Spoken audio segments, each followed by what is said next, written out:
All right, for diamond problems, what you're trying to do is figure out these two numbers on the side. If you multiply them together, that gives you the top number. And then if you add them together, that gives you the bottom number. So for this first one, this is kind of the easiest setup when they actually just give you the number on the left and the right. So 2 times 5 is 10, so that goes up here. And then 2 plus 5 is 7, so that goes there. So that's a good example to kind of go back to if you forget the way the whole thing operates. The multiplication goes on top and the addition goes on the bottom. Okay, so for this one, we've got negative numbers. So -2 times -1 is +2. Remember, negative times negative is positive. And then -2 plus -1 is -3. So there you go. For part C, we have to start thinking a different way. So they don't give you the two numbers on the sides. They give you the one that, this one is multiplication. So what times what is 8? So a way to go about figuring that out is to list your factors of 8. Just think through them. So like 1 times 8 is 8, 2 times 4 is 8. That's actually it, unless you want to start talking about negative numbers, but we don't need to for this one.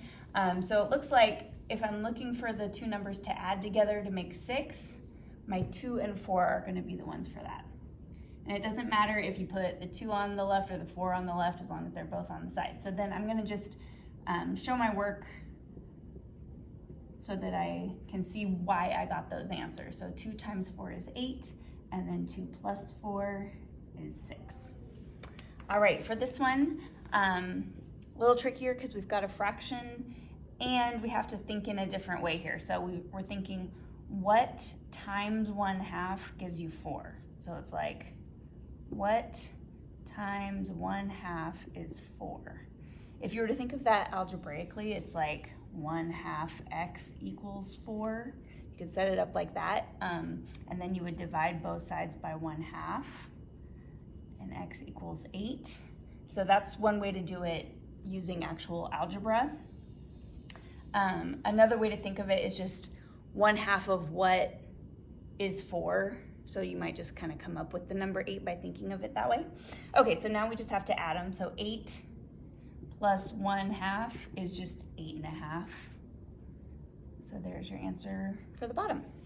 All right, for this one, we've got 12 as the top number, so we're looking for what times what gives us 12 and then adds together to make -7. So it's definitely a little trickier when you introduce negative numbers in here. So first I'm just gonna list off all the things that multiply together to make 12. So 1 times 12 makes 12, 2 times 6 makes 12, 3 times 4 makes 12, and that's about it. So all of these multiply together to make 12, but none of them add to make -7. But I can see that the 3 and the 4, those do add together to make 7, but not -7.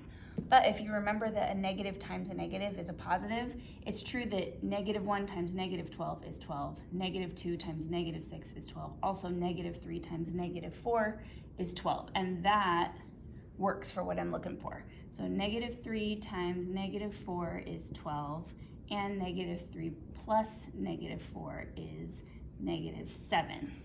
So that is going to be my answer for E. There you go.